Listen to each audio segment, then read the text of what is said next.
I hooked up with my brother's best friend when he stayed at our place.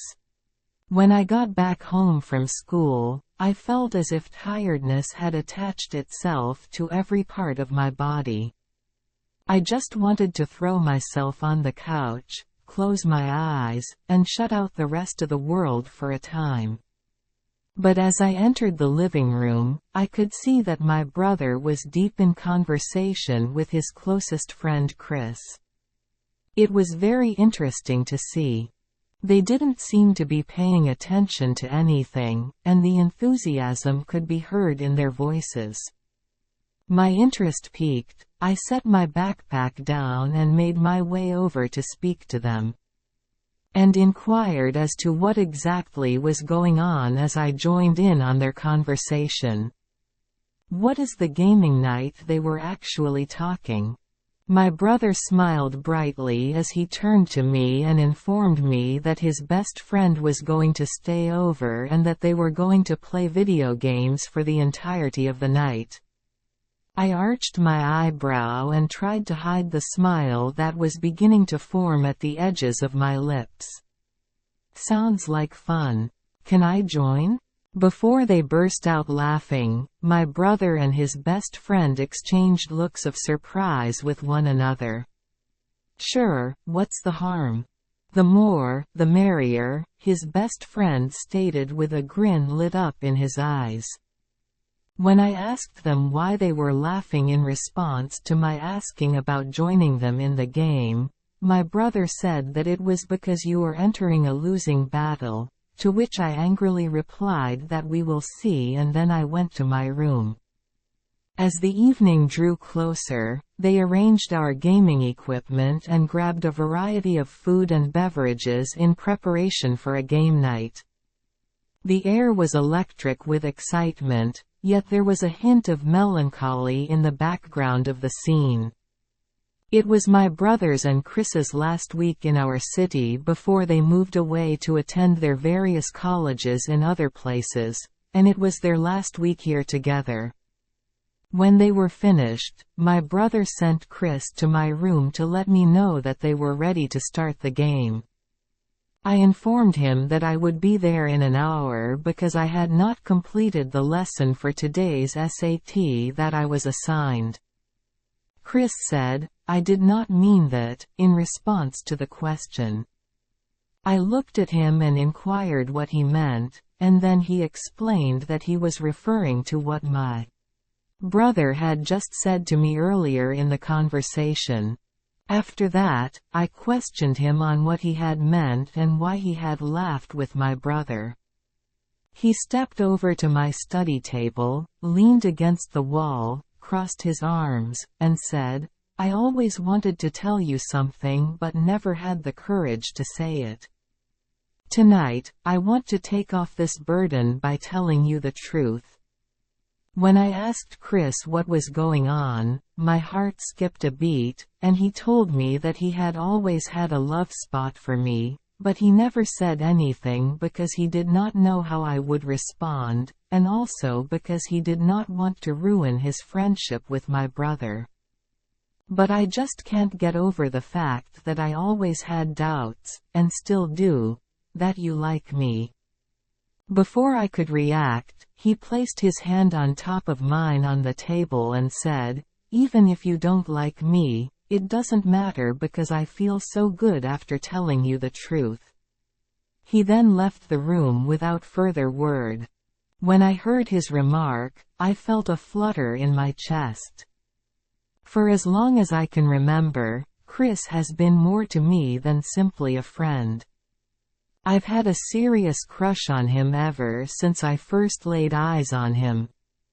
His friendly grin and easygoing nature always managed to win my heart over completely. And at this point, the hand of fate had guided events in such a way as to make it possible for me to spend the night with him. I finished what I was reading and headed to the competition area. The gaming marathon had started when I went there, and I joined them late as we competed against each other in a variety of different virtual worlds.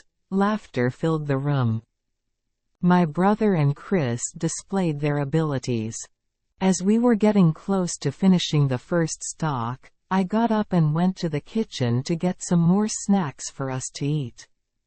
When I was looking for juice in the fridge, I felt someone standing behind me the moment I turned around Chris, and I almost kissed accidentally before I made any noise.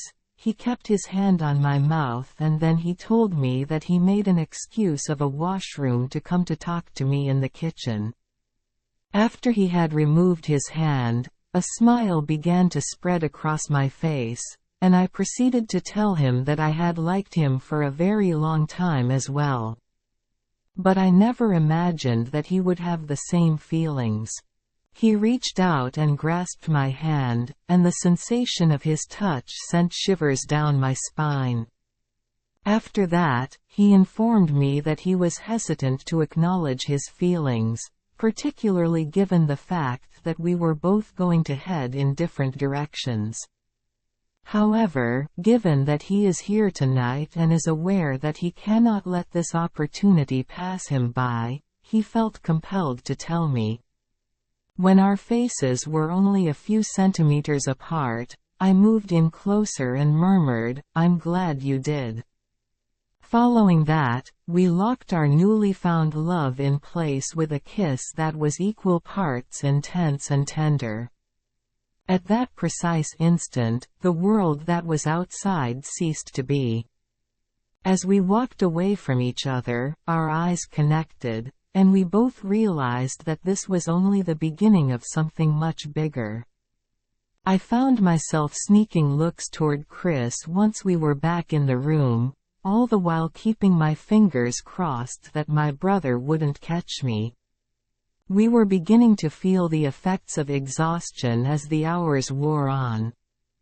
My brother gave an indication that it was time to call it a night by yawning and stretching his arms out in front of him. My other brother attempted to stifle another yawn as he stated, "I should probably head to bed. However, if you two want to continue playing, you certainly can." Chris cast a sideways peek in my direction while maintaining a sly grin on his face. "In point of fact, once I am done with this round, I will come and join you. I can relate to how tired you are. I simply couldn't believe my good fortune. Now it was just the two of us, and we had the whole game room to ourselves." It was as though a different kind of energy was charged into the air. As soon as I saw my brother leave the room, I couldn't help but feel the excitement building up inside of me for what was to come next. After some time passed, a few minutes, Chris stood up and said, "Now it's getting difficult for me to control myself." Then he grabbed my arm and began guiding me toward my room. As we passed through my brother's room, his snoring was putting on quite the show. As soon as we entered my room, he placed his lips on mine, and within a few seconds after that, we were both undressed and making out in my bed. Our evening together spent playing games had become a turning point in both of our lives, one that we will never forget.